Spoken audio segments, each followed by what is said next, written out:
هي الأخلاق ترفع كل عابد وتسمو فوق منزلة الجميع. ألا علم يبارك في حياة إذا لم يكسب الخلق الرفيع. بسم الله الرحمن الرحيم. الحمد لله رب العالمين والصلاة والسلام على نبينا محمد وعلى آله وصحبه أجمعين وبعد. السلام عليكم ورحمة الله وبركاته. Bugun noyabr oyining 13 payshanba kuni 2025-yil. Alloh taolodan yordam so'rab, mo'min bo'lgan vaqtimizdagi axloqlarimiz degan bir kitobdan dars qilib boshlagan edik. Ya'ni mo'min bo'lgan holatda xulqlarimiz qanday bo'lishi kerak? Haqiqiy komil bo'lgan, iymoni komil bo'lgan mo'minni xulqi qanday bo'lishi kerak? Shu haqida gaplashib kirishdik. O'tgan safar bir qator sizlar bilan bir muqaddima sifatida aytib o'tgan bo'ldik va bu darsimiz har payshanba kunlikda bo'lishini ham ishora qilgan bo'ldik. Xo'p, endi hozir sizlar bilan gaplashadigan mavzuyimiz, mana birinchi mavzuga kirishamiz, birinchi bobga. Bu yerda jihoddagi xulqlarimiz haqida gaplashib o'tamiz. Ya'ni inson o'zi bu hayotda mo'min odam, musulmon odam doim jihodda bo'ladi. Shu narsani bilaylik. Birinchi navbatda ana shu jihod o'ziga o'zi qarshi jihod, jihadun nafs deb turib aytiladi. Ikkinchi navbatda shaytonga bo'lgan jihod, uchinchi navbatda katta jihod bo'ladi. U jihodki dushmanga haqiqatda qurol ko'tarib jihod qilish. Ya'ni mana shu jihoddagi bizning xulqlarimiz qanday bo'lishi kerak? Mana shu haqida gaplashamiz. Bu yerda 6 ta fasl bor. Ya'ni 6 ta bir mavzu bor. 6 ta mavzuda alohida gaplashamiz. Bugungi gaplashadigan mavzuyimiz asiqatu bi nasrillah. Allohning nusratiga ishonish. Allohning nusrati bor bu narsa. Allohning nusratiga ishonish haqida gaplashamiz. Keyingi darslarimizda yana boshqacha axloqlar bor.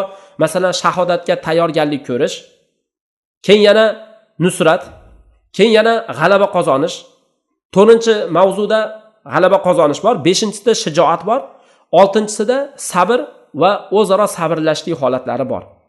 Bularda har bittasi o'zi bittadan dars bo'ladi. Bugungi darsimiz Allohning nusratiga mahkam ishonish haqida gaplashamiz. Endi qo'ldan kelgancha gaplashib ketaveramiz. Birinchi navbatda shuni bilingki, al-islamu ya'lu va la yu'la alayhi. Islom oliy bo'ladi.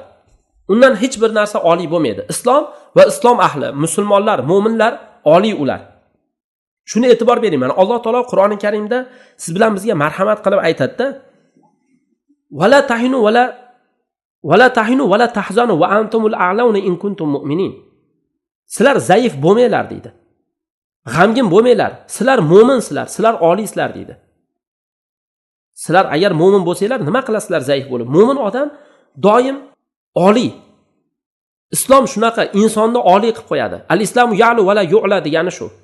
Shunga endi qarang, bu yerda biz hozir juda bir yaxshi bir ma'lumotlar haqida gaplashamiz-da, juda ham muhim, juda ham kerakli bo'lgan ma'lumotlar. Qanaqa ma'lumotlar? Demak, hozir birinchi navbatda mana yuqorida ishora qilganimizdek Allohning nusratiga ishonishimiz kerak. Allohning nusrati bor. Endi Alloh taologa 100% ishonishni haqiqati zaiflik marhalalarida zohir bo'ladi. Mana shu gap qoida gap. Shuni biling, yozib oling bu narsani. Tazharu haqiqatul yaqini billah fi marahilid dof. Alloh taologa 100% iymonni haqiqati zaiflik o'rinlarida zohir bo'ladi. Ming inson zaiflashib qoldimi, ana shu holatda Allohga qaysi darajada ishonasiz, keyin bu holat zohir bo'ladi. Chunki yaqin sohibi, ya'ni 100% ishonchi, iymoni bor bo'lgan odam, uni xursandchiligi, islomning quvvatini ko'rgan paytda, islom ahlining izzatini, islomning nusratini, darakchilarini ko'rgan paytda xursandchiligi otilib chiqadigan, ko'ksi yorishadigan, yuzida kulgich alomatlari bilinib turadigan odam bo'lavermaydi.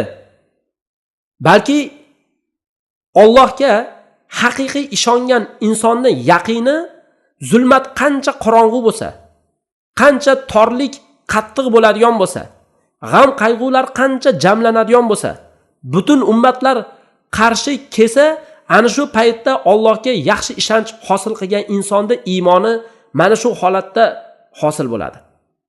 Xulosa, ya'ni shunaqa bir qattiq qiyinchiliklarda iymon shunday yuzaga keladi. Qani inson mana shu holatda sabr qiladimi yoki yo'qmi? Masalan, mana bitta misol qilib aytadigan bo'lsak, hali bir ayol deb keladi rivoyatlarda, bir qabrda oldida turib yig'layotgan bo'ladi. Rasululloh unga keladida, sabr deydi, birinchi zarbada bo'ladi deydi. As-sabru inda sodmatil ula deydi. Qani mana bu ayolga demak sabr haligi musibat kelganda, masalan, shu rivoyatlarda kelgan u ayolning yo farzandi o'lgan yoki bo'lmasa eri o'lgan bo'ladi. Mana shu joyda endi boshga musibat tushib turibdi. Rasululloh unga keldida, Rasululloh hali ayol tanigan yo'q. Sabr birinchi zarbada bo'ladi deganda, bor meni dardimni qatdan tushunasan deb turib haydab yuboradi. Xullas Rasululloh uni qabrda oldida turishdan va sabr birinchi zarbada bo'ladi deb turib undab gapirgan bo'ladi o'zi. Qabrda oldida turishdan qaytargan bo'ladi. Ya'ni mana shu holatda hozirgi aytmoqchi bo'lgan narsamiz shu. Boshga musibat keldimi, inson nima qilyapti mana shu holatda? Dod faryod qilyaptimi yoki sabr qilyaptimi? Tushundingiz-a? Chunki Allohga bo'lgan umid katta va oqibat taqvodorlarniki ekaniga ishonch bor. Va kelajak mana shu dinniki, kelajak mana shu dinni kelajagi bu. Endi mujahid bo'lgan odam Allohning dinini yerda qoyim qilishga harakat qiladi. Chunki Alloh taoloni mana shu dinni, ya'ni Alloh yo'lida yurgan bo'ladi endi bu mujahid odam.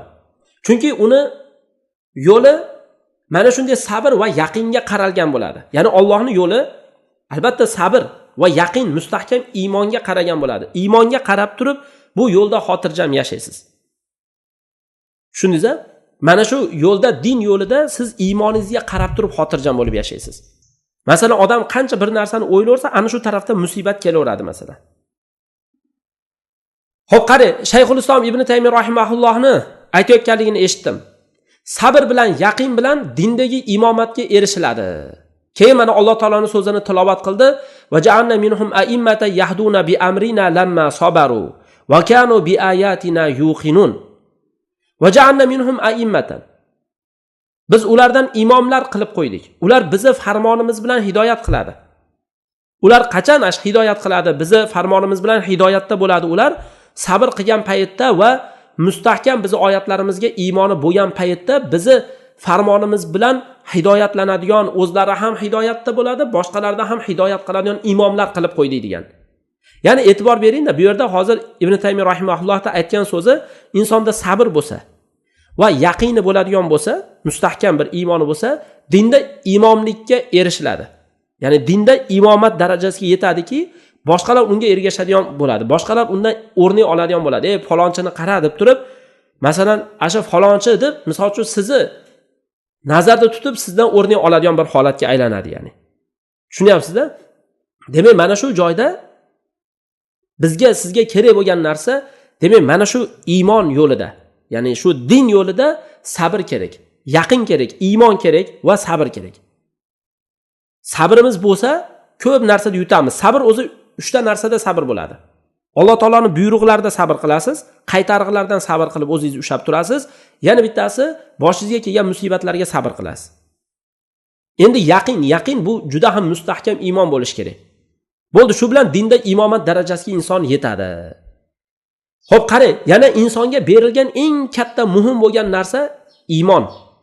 Eng kuchli narsa iymon beriladi insonga. Xuddi hadisda kelgandek, Alloh taolodan yaqin va ofiyatni so'raylar. Chunki yaqin degani shu 100% iymondan keyin ofiyatdan ko'ra yaxshiroq narsa hech kimga berilmadi. Qarang, mustahkam iymoningiz bormi? Uni ustiga ofiyatdasiz. Ofiyat eng katta bu baxt deb turib aytiladi mana shu. Tushunyapsiz-a? Ofiyat eng katta baxt. Mana shu o'zi sahih jomida kelgan sahih hadis. Bu hadisni mana biz birinchi hadisimiz deb e'tiborga olamiz hozir. Qarang, mana bu ummat halok bo'lmaydi. Qachon halok bo'ladi? Bu ummat o'zini, shu ummatni farzandlari shu dinga yordam berishlik uchun imkonidagi mehnatlarini sarf qilishda qizg'ansa, imkoniyatida bor bo'lgan o'zini mablag'ini sarflaydi, ya'ni sarflashga qizg'anchilik qiladi, o'zini jonini sarflashga qizg'anchilik qiladi, o'zini vaqtini sarflagisi kelmaydi mana shu dinga, yordam bergisi kelmaydi. Qachon mana shu dinga yordam bergisi kelmasa, shu holatda bu ummat halok bo'ladi. Keyin halok bo'lgandan keyin nima bo'ladi keyin? Hech bir amalsiz umid kosalarini xo'plab yuradi. Ya'ni masalan xuddi bitta idishga bir narsa quyib ichayotgandek, lekin idishda hech narsa yo'q. Shuning uchun hali aytiladi-ku, agar sen najot xohlasang, Nuhni kemasiga chiqqin. Zero kema u suvliqda yuradi, quruqliqda emas. Suvliqda yurishi uchun shunaqa suvli joyda tanlash kerak bo'ladi. Ya'ni maqsad bu degani amal albatta nimani ustiga qurilishi kerak? Qurbonlik, mehnat, anchagina ter to'kish ustiga quriladi har bitta narsada. Har bitta narsada shu. Shuning uchun ham Rasululloh sallallohu alayhi va sallam aytdiki, bu ummatni avvalini salohiyati zuhud va yaqin bilan bo'ladi. Oxiri bo'lsa baxillik va umid bilan halok bo'lib ketadi degan. Qani bu ikkinchi hadis bu. Hozir bizning bobimizdagi ikkinchi hadis. Hadisga e'tibor beringda, bu ummatni avvalini salohiyati yaxshi insonlar bo'lishi nima bilan bo'lyapti? Zohid bo'lishi bilan bo'lyapti. Zohid ular. Dunyodan yuz o'girgan, zohid degani albatta yuz o'girib yorish emas. Qarang, zohid deganda shunaqa ma'no borki, zohid deganda. Masalan, bir odamda ikkita narsa bo'ladi. Sizning qo'lingizda ikkita telefon bor. Bittasini birovga berib yuborasiz. Chunki bittasida ham ehtiyojingiz yetadi, ya'ni. Yo'q, men ikkitasiga muhtojman desangiz, siz ikkita telefoningiz sizda bo'lib turib, siz zohid bo'lishingiz mumkin. Tushunali-ya? Bu ummatni, demak, salohiyati zuhd bilan va yaqin bilan bo'ladi. Ya'ni mustahkam 100% iymon bilan bo'ladi. Oxiri bo'lsa, u halok bo'ladi baxillik bilan, qarang, baxillik bilan halok bo'lib ketadi. Va hamda umid bilan, umid qilib yashab yuraveradi. Ha, hali men zo'r bo'lib ketaman, men unday bo'lib ketaman, bunday bo'lib ketaman. Demak, baxil shu dinga o'zi mehnatini qilgisi kelmaydi. Baxil, ya'ni ko'p narsada. Alloh subhanahu va taolo g'aybni biladigan zot. Biz nusrat qachonligini bilmaymiz, yaxshilik qaysi joyda bilmaymiz. Lekin biz biladigan narsamiz ummatimiz shu ummati Muhammad. Allohning izi bilan yaxshi ummat. Nusrat Allohdan umid qilinadi, keyinchalik bo'lsa ham. Rasululloh sallallohu alayhi va sallam mana shu narsaga o'zi ishora qilib aytgan. Ummatimiz bamisoli yomg'irga o'xshaydi. Avvali yaxshimi, oxiri yaxshimi noma'lum. Qani bu 3-hadis bu. Va yana biz bilmaymiz, qaysi avlodning qo'lida Alloh g'am qayg'ularni ketkizar ekan. Mana shu ummatning holatini, darajasini qaysi bir inson ko'tarib olar ekan. Lekin biz aniq biladigan narsamiz, bu koinotdagi Allohning sunnati xuddi Rasululloh xabar bergandek. Alloh subhanahu va taolo mana shu dinda yag'ris degani xuddi bir ko'chat ekkandek ekib qo'yadi. Keyin unda odamlarni qiyomatgacha o'zini toati bilan ishlatadi. Ya'ni bu degani xuddiki masalan bir ko'chat eksangiz, nihol eksangiz, sekin-sekin yuksaladi-ku, ko'tariladi. Xuddi shunga o'xshash sekin-sekin din ham rivojlanib boraveradi. Xuddi bir daraxt masalan rivojlanib borgandek. Bu mana bobimizdagi 4-hadis. Qarang, Rasululloh sallallohu alayhi va sallamning sunnatida ko'plagan xushxabarlar kelgan. Ana shu xushxabarlar insonning umidini yangilaydi. Yaqinni sobit yaqin qilib qo'yadi. Ya'ni bu degani 100% ishonchli odam qilib qo'yadi. Shu narsadan Alloh subhanahu va taoloning va'dasi bor. Va'dasi nima? Qanaqa va'dasi? Alloh taolo mana va'da berdiki, ummatning mulki mashriq va mag'ribga yetishiga va'da berib qo'ydi. Ummatning mulki mashriq va mag'ribga yetadi. Shuningizda ummatning mulki shu, ya'ni mashriq mag'ribga yetadi. Mana shu hozir aytilayotgan holat bir joyda davom etaveradi. Musulmonlarning, ya'ni masalan bir joylar bo'ladiki, musulmonlarning mulkiga hali tushmagan bo'ladi. Sekin-sekin islom uni fath qilib boraveradi. Masalan, islom fath qilib boradi, islom kirib boradi yoki islomda haqiqatda fath bo'ladi u joylar. O'zi bo'ldi ham, deyarli dunyo o'zi bir qator fath bo'ldi. Hozirga kelib sal to'xtab qolgan. Zero hadisda keladi, Alloh taolo menga yerni jamlab ko'rsatib berdi. Men mashriqini yu mag'ribini ko'rdim. Ummatimning mulki menga ko'rsatilgan joylargacha, jamlangan joylargacha yetib boradi deb turib aytib bergan. Ya'ni din yetib borishida, mana shu qarang 5-hadis bu. Agar biz islomdagi asl islom oliy bo'lishini, doim islom boshda bo'lishini, islomda tamkin bor ekanligini biladigan bo'lsak, hech musulmonlarni o bir zamonlardan birida zaif bo'lib qolganligidan umidni uzmaymiz. Mayli zaif bo'layotgandir, butun ummat ularga qarshi chiqqandir, umidimizni uzmaymiz. Chunki Rasululloh aytib qo'ygan, islom oliy bo'ladi, undan oliy bo'linmaydi dedi.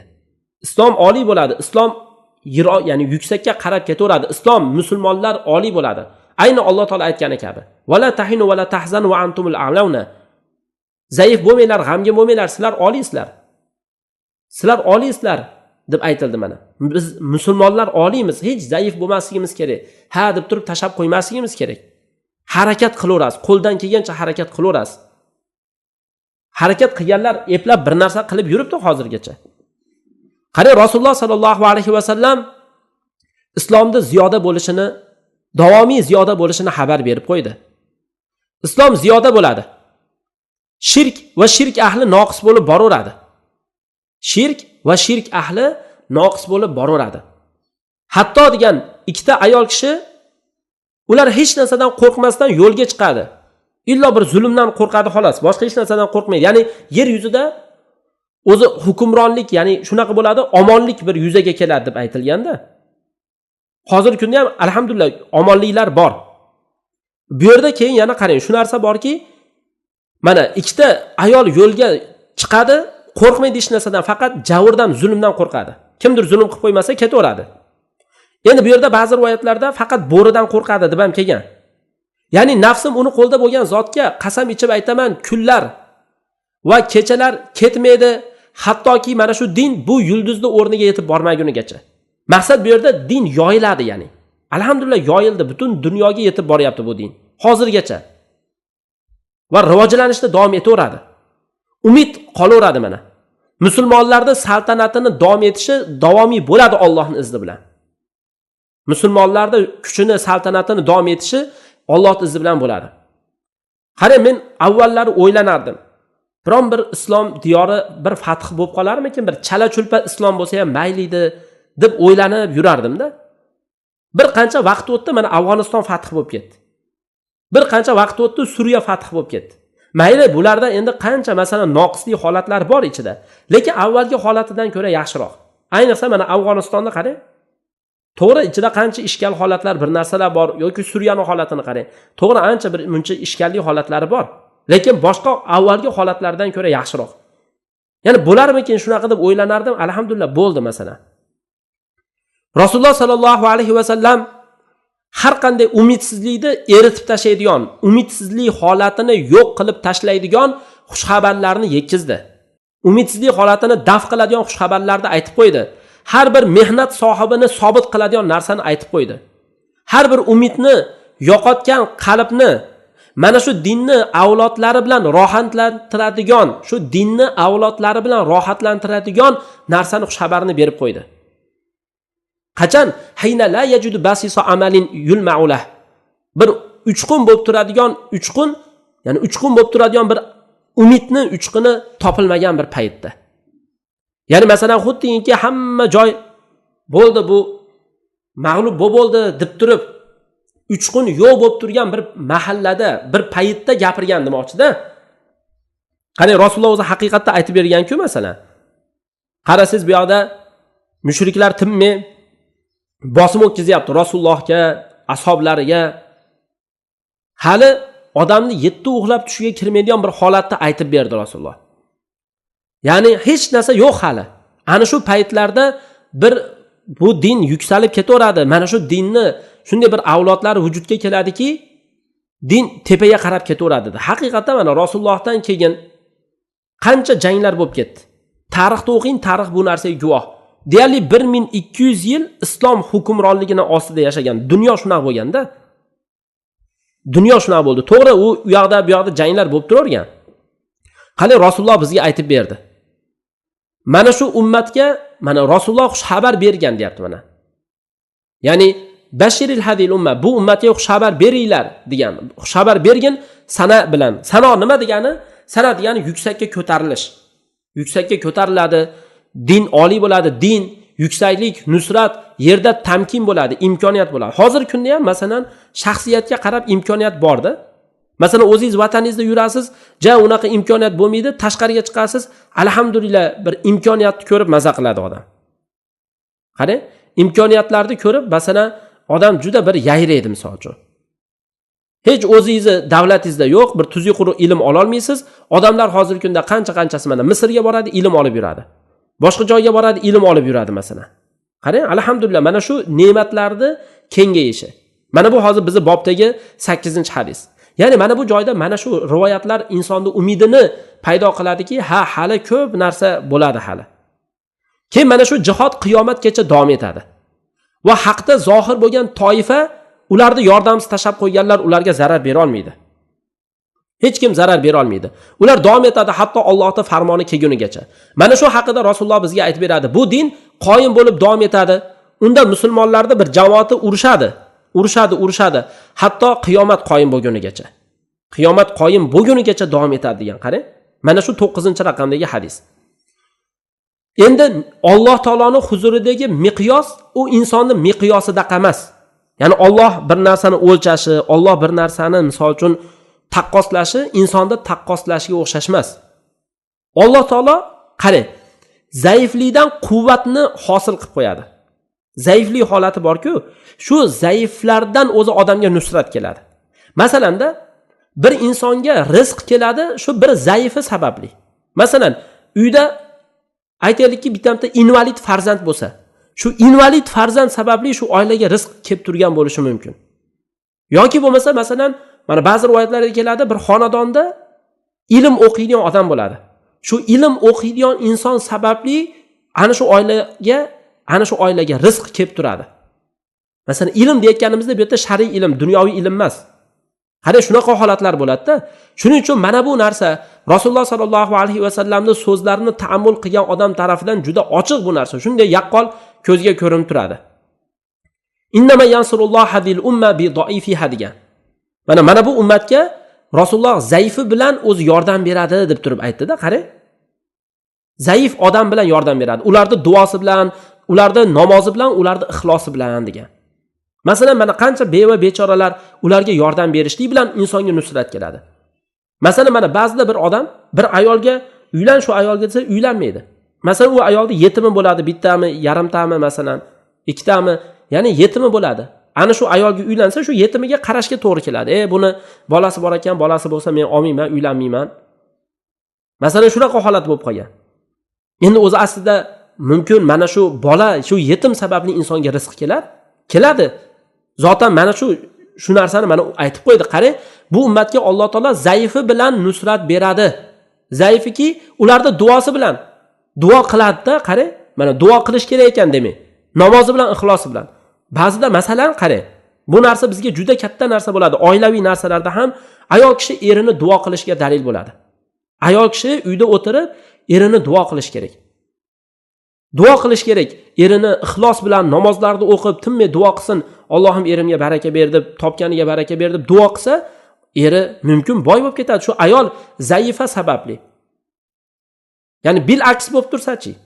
Faqat erini yomonlagan, erini qoralagan, menga infoq qilmayapti, menga nafaq qilmayapti, menga bir tuzi quruq qaramayapti deb turaversa, bor narsa ham, baraka ham o'chib ketib qoladi-da. Bor baraka ham o'chib ketib qoladi.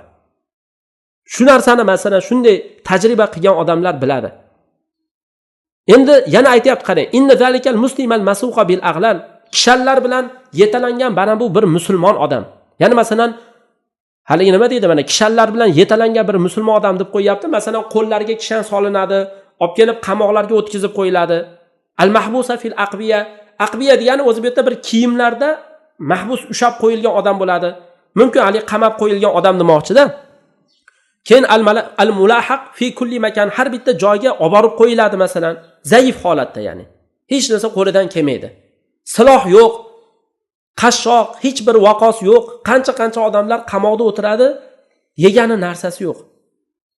Tashqarida siz bilan biz rohat qilib yashab yuramiz. Qamalgan odam biladiki, mana shu narsani ham qamoqda pul kerak bo'ladi masalan. Siz bilan biz ana shu qamoqdagilarga ham javob berishimizni o'ylab qo'ying. Qancha odamlarni ko'rasiz, ana shu qamoqda o'tirgan bo'lsangiz, tashqaridan ba'zilarga pul kelmaydi. Pulga vaholanki o'zi muhtoj bo'ladi. Ana shu joyda bir narsalar sotadi, sotib olib yeyishadi, tashqaridagi narsani olib kirib sotishadi masalan. Qarang, mana shu holatlar bor-da mana. Ya'ni mana shunday bechora bo'lib turgan odamlar shuni duosi bilan, salohiyat, namozi bilan, ixlosi bilan Alloh taolo mana shu ummatga o'zi nusratini beradi. Rog'ma kulli suvari dof.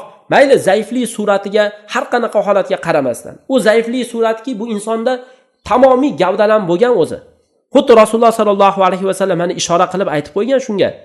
Ba'zi eshiklardan quvilgan, birov ularga qizini bermaydigan, daf qilingan, haydalingan ko'rimsiz odamlar bo'ladi. Rubba ash'as degan. Sochlari to'zigan, usti boshi bir ahvolda bo'lgan bir odamlar bo'ladi. Agar Allohga qasam ichsa, Alloh taolo o'zi qasam ichib qo'ysa Allohga, Alloh ana shuni shunday oqlab beradi. Ya'ni aytmoqchi bo'lgani qarang. Allohga qasam ichib qo'ysa, qasamini shunday oqlab beradi. Ya'ni masalan, vallohi unday narsa bo'ladi, vallohi bunday narsa bo'ladi desa, ana shu narsalar bo'lib ketib qoladi-da. Shu narsani aytib bergan masalan, mana Rasululloh.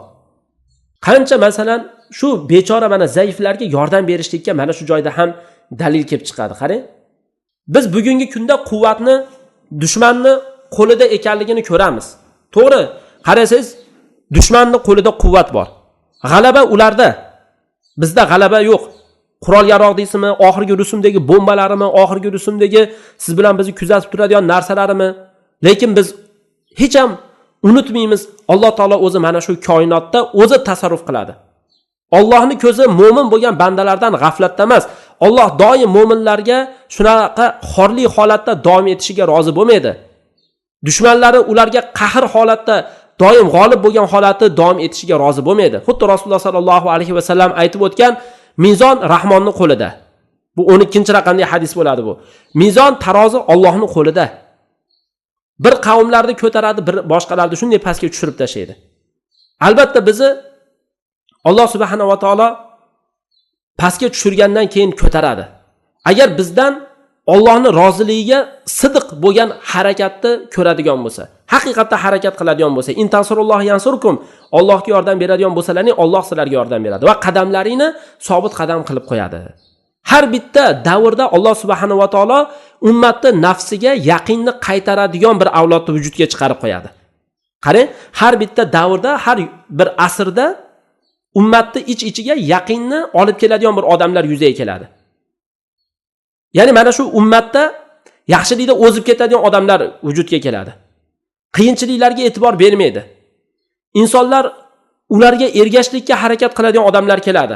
Xuddi hadisda kelgani kabi. Har bitta davrda ummatimdan har bir asrda degan, har 100 yillikda deganda ummatimdan sabiqullar bo'ladi degan. Ya'ni o'zib ketgan insonlar bo'ladi deb turib aytib berganda, boshqa rivoyatlarda mana hozir keladi shu rivoyat ham. Xo'p, bu 13-raqamdagi rivoyat bo'ldi. Qarang. Ummatda tushunchalarni to'g'rilaydigan insonlar vujudga keladi. Odamlarning tushunchasini to'g'rilaydi. Va hamda katta yo'lda yasiru biha alal jadda degani to'g'ri yo'lda shu yurgizadigan odamlar vujudga keladi. Hidoyatga yetaklaydigan odamlar vujudga keladi. Din ishini yangilab beradigan odamlar vujudga keladi. Har bir ummatga Alloh taolo chiqarib qo'yaradi shunaqa narsani. Tushunchani to'g'rilab ol deydigan odamlar yuzaga kelaveradi. Talib ilmlarni ilmli qilib yetishtiradigan, tushunchalarni ochadigan insonlar vujudga keltirib qo'yar ekanda Alloh taolo. Mana shu narsani Rasululloh sallallohu alayhi vasallam xush xabar berib turib, innalloha yab'athu li hadhihi ummati ala ra'si kulli mi'ati sanatin ma yujaddidu laha dinaha. Alloh taolo mana shu ummatga har 100 yillikni boshida dinini unga yangilab beradigan bir insonlarni jo'natadi degan. Xuddi dinni unga yangilab beradi, ya'ni masalan ba'zi esdan chiqib ketilgan narsalar yana qaytadan esga tushaveradi. Agar bunaqa narsa chiqmasa, bilaring qiyomatga yaqinlashib kelyapmiz. Yo'q, yengillik o avvalgi o'zib ketgan insonlarning qo'lida shu yengillik keladi. Ya'ni maqsad bu yerda shunaqa juda bir peshqadam bo'lgan, shunaqa bir har bitta yaxshilikda harakat qiladigan insonlarning qo'lida yengillik keladi yoki masalan shu mujaddidlarning qo'lida, mujaddid bo'lgan olimlarning qo'lida yengillik keladi. Valakinnal karbala yadum, lekin mana shu musibat hadib davom etavermaydi. Inna ma'al usri yusra. Xuddi hadisda kelgandek, qiyinchilik bilan yengilchilik bor. Qiyinchilik bormi? Inshaalloh yengilchilik kelishi ham bu turgan gap. Albatta yengilchilik keladi, Alloh taolo nasib qilsa. Shu narsani biz hech ham bir unutmasligimiz kerak bo'ladi. Bizga eng muhim bo'lgan narsa o'zi mana shu. Islom dushmanlarining hammasi Allohning tahdidini doirasiga tushgan. Ya'ni qanaqa tahdid desa, Alloh ularga jangni e'lon qilgan, jang bilan tahdid qilgan doirada, jangni tahdid qilgan doirasida. Ya'ni qaysi bir kishi Allohga jang qilayotgan bo'lsa, Alloh qaysi bir kishiga qarshi bo'lsa, u odamdan qo'rqmasa ham bo'ladi. va bizni ustimizda uni saltanatini davom etishini hech ham umidi yo'q. To'g'ri, sizni ushab qamar, vataningizdan tashqariga chiqarib yuborar. Zero mana hadis qudusiyda keladi-ku, man adali valiyan faqad azantuhu bil harb. Kim meni valiyimga, bir do'stimga dushmanchilik qilsa, men unga jang e'lon qildim dedi. Bu endi 15-raqamdagi hadisimiz bo'ldi. Ya'ni maqsad bu yerda mana inson bilish kerakki, islomga qarshi kurashayotganlar, qaraysiz hozircha bir davom etyapti.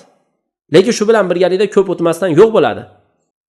Va hamda biz mana sabrni shu balo musibatlarda bir-birimizga sabr qilishni tavsiya qilaylik. Sobit turishni tavsiya qilaylik agar biron bir korhol bo'lib qolsa, biron bir qazoy qadar bo'lib qolsa. Va hamda yaxshilikni xush xabar beradigan insonlar bo'laylik. Ya'ni yaxshilikka bo'ladi har bitta narsa deb, yomonlikdan ogohlantiradigan odamlar bo'laylik. Yomonlikka yo'yadigan odamlarni, yomonlikka yo'yadigan odamlar bo'ladi-ku. Hamma narsani unday bo'ladi, bunday bo'ladi deb hamma narsani bir yomonlikka yo'yib tashlaydigan odamlar bo'ladi. Shumlanaveradi masalan.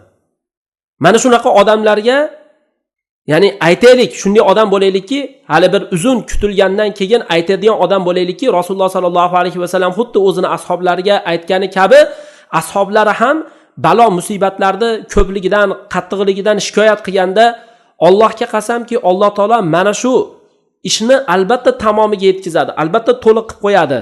Lekin sizlar shoshilyapsizlar deb turib aytgan. Xuddi shunaqa deb aytiladigan holatdamiz o'zi hozirgi kunda ham. Alloh taolo albatta mana komil qiladi shu dinni. Sekin-sekin komil qiladi. Ular qancha masalan islom musulmonlarga qarshilik qilish uchun bir narsalarni o'ylab topadi. Lekin o'zlarini o'ylab topgan narsalari o'zlarini boshlariga yetyapti o'zi aslida. Xo'p, qarang, inna thiqata allati yuriduha Robb subhanahu va ta'ala min ibadihi hiya thiqatu allati tahaqqaqat fi ummi Musa amaliya. Alloh subhanahu va taolo o'zini bandalaridan xohlab turgan ishonch holati bor-ku. Ya'ni Alloh taolo bandalaridan shunaqa bir ishonch holatini xohlaydi, 100% ishonch holatini xohlaydi. Banda, sen 100% menga ishon deb turadi Alloh taolo. Mana shu ishonch holati Musoni onasida amaliy holatda ro'yobga chiqdi. Amaliy holatda Musoni onasida shakllandi. Endi fa iza khifti alayhi fa alqihi fil yammi wa la takhafi wa la tahzani. Mana Musoni onasiga aytdi Alloh taolo, agar sen shu bolangga qo'rqyapsanmi, uni dengizga uloqtir dedi. Ya'ni masalan bitta sandiqqa solib turib dengizga tasha dedi. Qo'rqma, hech g'amgin bo'lma dedi. Xuddi shunaqa qo'rqdi masalan. Ana shu Firavunning odamlari kelayotgan holatida mana shu qissalarda keladi. Shunday bir sandiqqa solganda, shunday suvni ichiga qo'yib yubordi. Tashadi suvni ichiga. Ya'ni bir tashadi, ya'ni masalan Ali Nil daryosiga tashaydi, hech qo'rqmaydi, hech g'amgin bo'lmaydi. Zero dengiz, ana shu dengiz deb aytiladi, ya'ni shu suv o'zi yosh bolaga xatarli edi. Bu emizikli bolaga odatda endi u aniq xatarli, yosh bola narsa u. Lekin Alloh unga najotni bitib qo'ygan edi. Lekin mana shu joydagi ishonch holatini qarang, 100% ishonyapti-da. Firavun hali emizikli bolani oldi. Yosh bola, qarasa shiringina bolacha. Hech qo'rqqan yo'q. Ya'ni o'zini qasrida uni baqib, unga o'zini qasrida katta bo'lishidan qo'rqqan yo'q. Xuddi o'zini dushmanini olganda mana. Qarang, o'zini dushmanini oldi. Yosh bola, emizikli shu yosh boladan endi uni tarbiya qilgan odam o'zi odatda qo'rqmaydi-da. Ertaga katta bo'lsa menga qaraydi deb turib tarbiya qiladi, lekin bilib bo'lmaydi ertaga u katta bo'lgan bola qanday bola bo'ladi. Bu Firavun ham bilmaganida mana ana shu Firavunning halokati bu bolachani qo'lida edi. Allohning qudratini ajoyibotlari joriy bo'ladi-da. Kutmagan tarafingizdan musibat kelaveradi. Ba'zida inson bir ayolga uylanadi. Menga zo'r yor bo'ladi deb turib o'ylaysiz, hech unaqa bo'lmaydi-da. Hech unaqa bo'lmaydi, faqat musibatning ustiga musibat bo'ladi. Bir farzand ko'rasiz, o'g'il farzand, menga juda zo'r qaraydi ertaga. Men buni mujohid qilib yetkazaman deysiz, hech bir ashnaqa bo'lmaydi-da. Bir qag'dagi bir qizlarni ketidan quvib yuradigan, hali bir erkak sifat bo'lmagan, ayol sifatida bo'lib qolgan bir farzand bo'lib qoladi. Ya'ni insonda xohlagani bo'lmaydi. Nima qilish kerak bo'lmasa, duo qilib so'rash kerak. Ishonch bo'lish kerak. Alloh taolo tarafidan mana ishonch bo'lish kerak. Mana shu joyda takror aytib o'tilayotgan narsa mana shu edi o'zi aslida. Shu narsa mana bizga eng muhim bo'lgan narsa o'zi nima ekan? Ishonch ekan. Alloh taologa iymonimizni mustahkam qilishimiz kerak. Qarang, Rasululloh sallallohu alayhi va sallam insonlardan 3 ta tur haqida aytib berdi. Hech ularda yaxshilik yo'q dedi. 3 ta toifa odam bor, hech ham ularda yaxshilik yo'q. Ya'ni salasatu la tasal anhum. 3 ta odam bor, siz ular haqida so'ramang dedi. Bu 17-raqamdagi hadis bo'lib qoladi. Bir kishi bo'ladi, Allohning buyrug'ida shakda bo'ladi. Allohning farmonidan shakda. Ya bu din u yo'q bo'lib ketadi. Yo'q bo'lib ketadi deb turadi masalan. Yo'q, unaqa narsa bo'lmaydi. Alloh taoloning rahmatidan umidni uzishli holatida bo'lib turgan bir kishi deb turib, shu 3 tadan bittasi mana shu. Ya'ni shakda va Allohning dinidan umidini uzgan. Shuning uchun ham ummat, ya'ni shak kirib qolsa shu ummatga, umidsizlik shu ummatni qamrab qolsa, bu ummatga yaxshilik hech ham yetmaydi. Illoki ishonch, 100% ishonch holati olamlarda Robbisining nusratiga ishonsagina keyin yaxshilik umid qilinadi. Bo'lmasa umid qilmay qo'yaversin. Yaxshilikni umid qilmay qo'yaversin. Albatta yaxshilik bo'ladi deb turib odam hali o'ziga o'zi ichidan energiyani qo'zg'ash kerak-da. Bir narsaga qancha ko'p e'tibor bersangiz, ana shu tarafdan musibat ham kelib turaveradi ya'ni. Xo'p, keyin yana qadarga iymon keltirish aqidasi. Bu o'zi oqibat taqvodorlarniki bo'ladi degan mana shu oyatga iymon keltirishni bir manbasi hisoblanadi. Tushunyapsiz? Qadarga iymon keltirish aqidasi taqvodorlarga oqibat shu taqvodorlarniki bo'ladi deb turib iymon keltirishni bir bo'lagi o'zi. Shuning uchun ham Rasululloh sallallohu alayhi va sallam aytdiki, har bitta narsa inna likulli shayin haqiqati bor dedi. Iymonda haqiqatiga qaysi bir banda yetadigan bo'lsa, ya'ni bir banda iymonda haqiqatiga yetsa, shunday holati bo'ladiki, hatta ya'lama annama asobahu lam yakul yuxtiyah. Ya'ni annama asobah degani o'ziga peshonasi yozilgan narsa keladi deb biladi. Kelmasdan qo'ymaydi. Lam yakul yuxtiyah. Va ma axtoh yozilmaganmi? Lam yakul yusibah. Kelmaydi. Bo'ldi shu. Mana shu, ya'ni insondagi qadarga bo'lgan iymoni. Mana shunaqa holat bo'lsa, insonda ko'p narsada yutib ketadi ya'ni. Hayotda stress qilmaydi. Masalan, bir odam, ya'ni bir ko'chada nimadan intervyu olyapti-da bir odamlardan. Shu odam so'rayapti. Meni agar qoyil qoldirsang deydi, men senga pul beraman dedi bir odamga. Hali bir yosh bola, kim bilsin, bir 20 yoshmi, 19 yoshmi shunday kelyapti-da. Ya'ni turk odam. Mana deb turib shunday sochini, ya'ni nimasini bir pari kiyib olgan ekan, shunday parini oldida, kallasidan oldida qaradi-da. Sochlarini to'kilib ketgan dedi.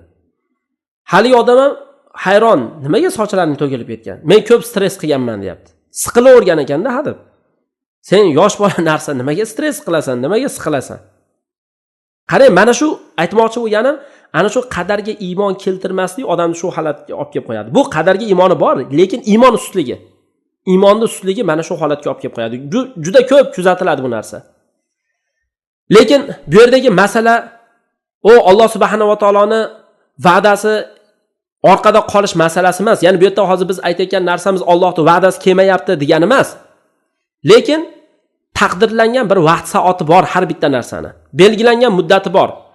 Ana shu belgilangan muddatidan oldinga ham o'tib ketmaydi bir odam shoshiltirganligi uchun va hamda bir dangasana havoyi nafsi bo'lganligi uchun kech qolib ham qolmaydi. Ya'ni surilib ham ketmaydi orqaga bir odam dangasa bo'lsa. Shuning uchun ham Umar ibn Abdulaziz ko'pincha u kishi duo qilardi. Ey Allohim, o'zingni qazoying bilan meni rozi qilgin. Va o'zingni qadaringda menga baraka bergin. Hatto sen o'zing kechiktirgan narsani shoshiltirishni men xohlab qolmay. Sen masalan bir narsani kechiktirib qo'ygan bo'lsang, ana shu narsa hozir bo'lsa, men hozir xohlayman demay. Va sen o'zing shoshiltirgan narsani kechiktirishni ham xohlamay. Ya'ni maqsad bu yerda qadarga rozi bo'lishda. Qadarga rozi bo'lib yashagan odam ko'ngli xotirjam, siqilib, stress qilmaydi masalan ko'pincha. Bo'lmasa shu stressda o'tib ketadi odam. Mana uni narsani bekor qilganman ekan, uni bekor qilganman ekan deysiz. Hamma hayotingizda shunaqa har bitta holatingizni o'zingizga solib chiqaverasiz-da. Demak, mana shunaqa nafsiy bo'lgan holat, ya'ni mana shunaqa stress, siqilish holatlari bu shoshiltirishni holatini nima qiladi? Kekkizadi. Demak, ichki xotirjamlik holati u iymon bilan bo'lar ekan. Shu narsani tushuntirmoqchida. Bi hadihi nafsiyya degani mana shu nafsiy holat, ya'ni maqsad iymon holati. Xotirjamlik holat shoshiltirish holatini kekkizadi. Qalb xotirjam bo'ladi oqibat taqvodorlarniki ekaniga. Lekin ummat zaif holatlardan, ya'ni zaif bo'lgan holatlarni boshdan kechirsa, ya'ni biz masalan aytamizki, zaif holatda mana qancha qiyinchilikni boshdan kechirsa ham biz hech ham unutmaymiz bu narsalarning hammasi Alloh taoloning qadari. Ya'ni ummat hozirgi holatda ham zaiflik holatini boshdan kechiryaptimi? O oldindan o'zi shunaqa boshdan qancha holatlar o'tib keldimi? Bu narsa hammasi Allohning qadari, unutmaymiz buni. Va hamda yana shu yo'qolgan izzatni qaytarishga Alloh qodir. Va o'tib ketgan yetakchilik holatini yana qaytarib beradi. Insoniyatni holati yuksalish va tushish. Insonning holati shu, bir yuksaladi, bir pastga tushadi, og'anaydi. Xuddi hadisda kelgandek, mo'minning misoli bir boshoqning misoliga o'xshaydi. Ba'zida u yoqqa og'adi, ba'zida bu yoqqa og'adi. Xuddi bir boshoqni ko'rsangiz, masalan, bir bug'doyni ko'rsangiz, masalan, niholda ya'ni bitta. Bir qarasangiz, shamol 10 tarafga esganda 10 tarafga qiyshayib qoladi, chap tarafga essa, chap tarafga qiyshayib qoladi. Muhimi sinib ketmaydi. Mo'minning holatini mana shunaqa qilib bir misol qilib berganda Rasululloh. Lekin munofiqning holatichi, uniki qattiq bir yog'ochga o'xshaydi. Bitta shamol qattiqroq bo'lsa sinib ketadi, bo'ldi qaytib u yuzaga turmaydi, o'ziga kela olmaydi. Lekin mo'minning holati unaqa emas ekanda. Shundiga mana mo'minning holati bir niholga o'xshaydi. Bir shamol u yoqqa essa, u yoqqa, bir bu yoqqa essa, bu yoqqa bo'lib qoladi. Al-muhim nima deb turib aytamiz? Bir kun mana shu g'alaba kuni keladi. Al-muhim annaha taqumu yawman ma degani bir kun keladi mana shu g'alaba kuni. Bu o'zi kavniy sunnat. Bu kun ilojsiz keladi. Sabablar to'liq bo'lsa albatta keladi. Alloh taolo o'zi aytganki, biz mo'minlarga yordam beramiz. Mo'min insonlar topilsa, g'alaba, nusrat kelaveradi. Aytayapmiz, bu g'alaba, nusrat holati ba'zida insonning shaxsiyatini o'ziga bog'liq bo'lib qoladi. Masalan, siz o'zingizga g'alaba kelib turaveradi. Boshqalarni qaraysiz, yo'q. 1-2 bo'lmaydi, lekin siz 102 bo'lib ketaveradi masalan. Aynan sizning holatingiz shunaqa bo'laveradi. Boshqalarda yo'q unaqa narsa. Boshqalar sizga havas qilib yashab yuraveradi, "Seni hayoting zo'rda" deb.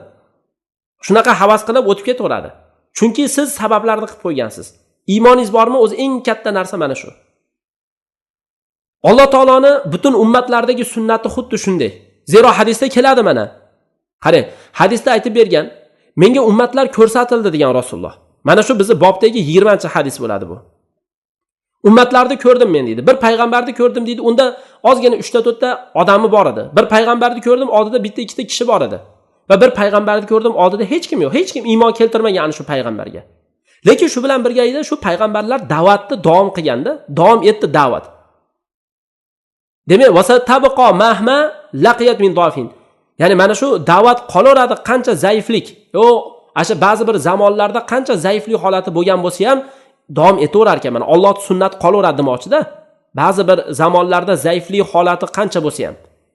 Lekin mana biron bir payg'ambar hech kim unda oldida yo'q bo'lsa, uni qo'lida birontasi hidoyat topmaganligi ayib bo'lmaydi bir payg'ambarga. Hech kim unga iymon keltirmadimi ayib emas. Xuddi shunaqa hozirgi kunda ham agar biron bir inson tuzi quruq, agar ahli ilm bo'lib turib bir tuzi quruq yekiza olmayotgan bo'lsa, masalan yekizishga harakat qilib ham bir tuzi quruq bo'lmayotgan bo'lsa ayib qilinmaydi. Imkoniyatidagi narsani inson qilish kerak bo'ladi. Imkoniyatini sarflash kerak. Qo'lingizdan nima keladi, ana shu narsani qilishingiz kerak, ya'ni.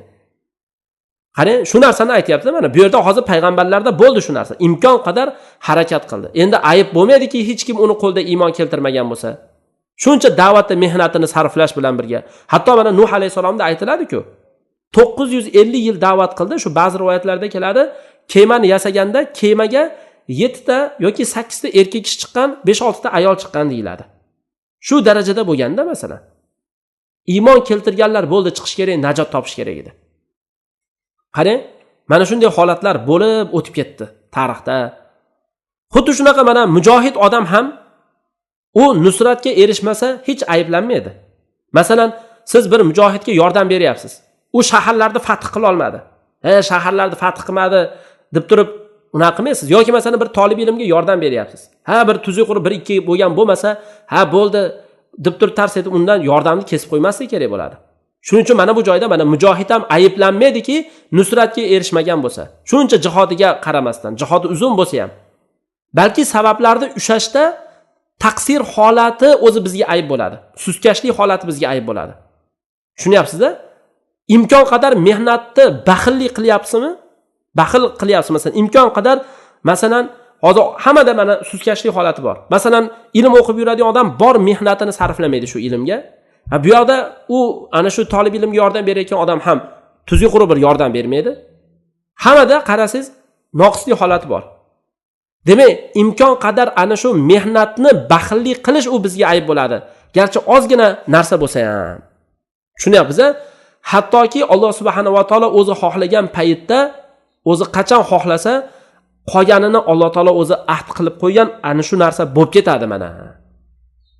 Val baqi ta'ahada bihillahu hina yasha. Ya'ni qolganini Alloh taolo o'zi xohlagan paytda o'zi ahd qilgan bo'ladi shu narsa. Endi qarang mana, shahidlar shahid bo'lgandan keyin mana hadislarda, oyatlarda sababi nuzulida keladi-da, o'zi asli oyatda la tahsabannallazina qutilu fi sabilillahi amwata. Allohning yo'lida o'lgan odamlarni, qatl qilingan odamlarni o'li deb o'ylamanglar degan. Endi ana shu jannatda shahidlar tirik bo'lib turganda, shahidlar o'zlaridan orqada qolgan tirik odamlarga qo'rqdi. Qo'rqqanligi nimada bo'ldi deb aytiladigan bo'lsa, qo'rqqanligi qo'rqish holatlari. Shunday bir holatda bo'ldiki, ya'ni zuhdga jihod bilan masalan odamlar orqasidan yuz o'girib ketmasin. Ya'ni masalan orqadagi odamlar shunday jihoddan qaytib ketib qolmasin. Anovi oldingilar shahid bo'lib ketdi, o'tib ketib qoldi ular, endi orqaga ketib qolmaylik deb qo'rqqanda, tushunyapsiz-da mana.